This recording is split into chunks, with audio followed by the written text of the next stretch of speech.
$152,000, $27,000 in bad debt. That is a number that just shouldn't even be considered as a number for someone in your age. You can't take responsibility. The future is just not there. Yeah, I don't know. I keep thinking about the worst case scenario. What, bankruptcy? Yeah. That'd be really tough to go through at 25, but... Especially with my car, too. I think that's what's kind of stopping me from going that route. Yeah, 25 years old and in $152,000 worth of debt. She had $5,000 on one credit card, $3,000 on another credit card, $16,000 car, no big deal. The car, okay, $16,000, that's not so bad, but she's 25 and $152,000 in debt. Some of it's probably school loans, might be a personal loan, but I mean, how much of it is school loans and how much of it is just credit cards and overspending and just being irresponsible with credit cards? I don't know. I didn't see it in the clip, but I feel for this girl because really 25 years old and $152,000 in debt. What were the banks doing, giving her these loans and giving her these credit card limits and these high credit card limits? And the school is continuing to give her, if it's school loans as well, what were they doing giving her all these loans? I mean, no one's educating the younger generation, kids in their 20s and late teens right now, on how to manage their money. It's something that even I in school, when I was in middle school, high school, like they didn't teach us about finances. I think I had one teacher who tried at one point for part of the year to try and teach us about stocks, but he tried, but he couldn't keep it into the curriculum to keep teaching us. But it was an introduction to it. But they're not teaching this kind of stuff in schools at all. It's like an elected program that you have to choose.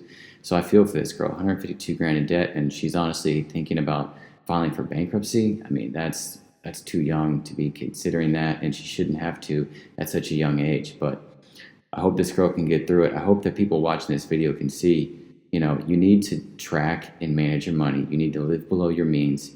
You need to watch how you're spending your money and what you're purchasing. You can't just go out there and just buy everything that you see and like and want. You can't do that. You have to be smart. You have to be diligent. You have to focus on what your needs are, and you need to track your expenses. You need to see what you're spending your money on. Create a spreadsheet. Create an Excel. Write down all your monthly expenses. At the minimum, know what all your monthly expenses are.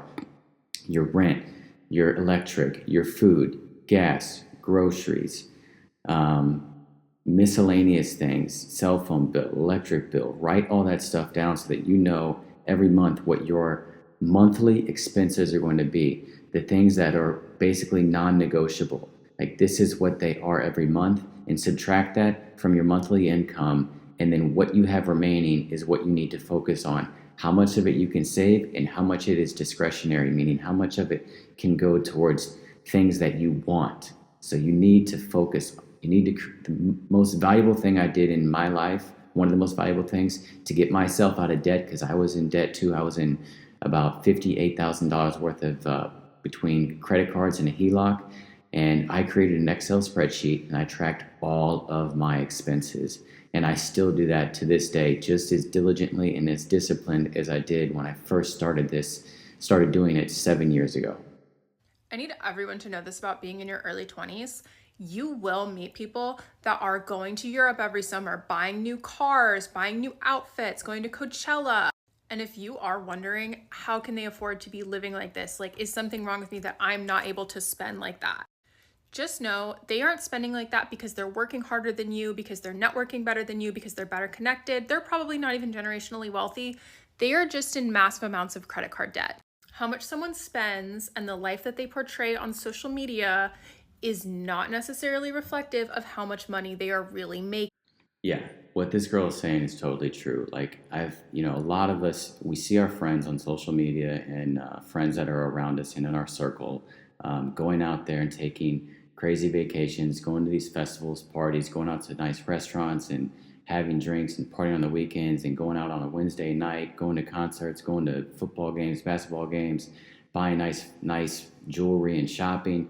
You know, with the current job market, I would love to know how some of these people are really affording all these things. Yeah, honestly, like, go out there and ask some of your close friends.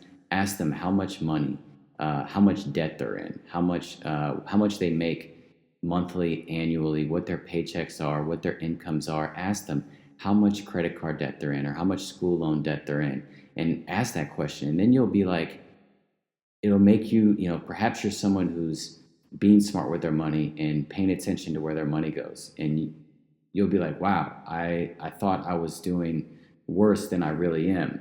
So go out there, ask your friends these questions, because I guarantee you, a lot of your friends, a lot of people that you follow and see on social media, or a lot of friends in your close circle, probably can't afford the lifestyles that they have.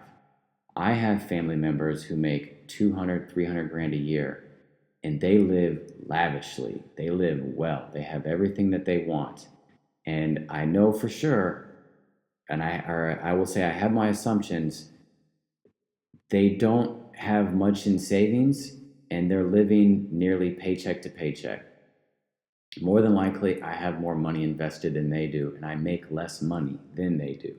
So in that case, who's really doing better? Is that person who's making $100,000 more than I am, but living paycheck to paycheck and having nothing in savings, living a better life than I am, when I have no debt and I have money in the bank and I have savings and I can afford to pay things in cash?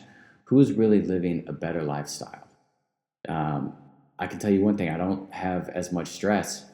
I don't make as much money as I would like. I can't go afford and do all the things I want to do, but I can afford to take some vacations, and that I can afford to support my family. That's what's most important. Granted, these people are doing the same thing, but they're in massive amounts of debt because they make more money and they have that lifestyle creep. The more money they make, the more money they spend. It should be different. The more money you make, the more money you save, the more money you invest. Keep your lifestyle, your lifestyle and your expenses low. Make more money, but invest more money. Get to a point where you can afford to pay for those nicer things in cash. Oh, this is my wallet, and this is my credit card. My credit card lives in my wallet and on my Apple Pay and memorized in my head. This is my debit card. My debit card lives in my desk and hasn't seen a transaction in years.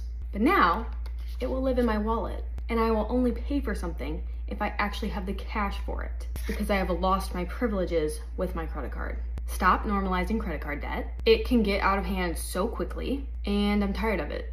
So I'm really gonna try and use my debit card for my personal spending, because there's no reason I should be buying what I'm buying on a credit card. Yeah, this girl is really on to a strong point here. She said that she had left her debit card in her dresser drawer for a long time and was just living off of her credit card versus her debit card. So just continuing to rack up credit card debt. So she's making a change. She's making a smart decision. And I suggest a lot of people should do this. Credit cards are not meant to be lived on. I know some people out there like to use credit cards to collect points for travel points and cashback rewards. But if you're not making the payments on your credit card to pay it off every month so that you don't end up making an interest payment on your credit card, you're losing. You're not getting any money by collecting travel points and cashback rewards. You're paying more in interest than you are for those rewards in the cashback. You're not winning, you're losing in that situation. So what this girl is doing by throwing her credit card out of the wallet and putting the debit card in and forcing herself to only live on the debit card from this point forward is a smart decision. That's what we should all do. I did that at one point. There was a period of time when I was first paying off my debt. I didn't use, for a few months, I did not use a credit card for nothing. I lived only off of my debit card and cash until I made a significant dent in my credit card debt. I lived off of only debit and cash. That is the best way to get out of debt. So, all right, everybody. I hope y'all learned something from this video. Take it for what it is. Spend your money wisely. Don't get into debt. Live below your means. Save, invest, and focus on where your money's going.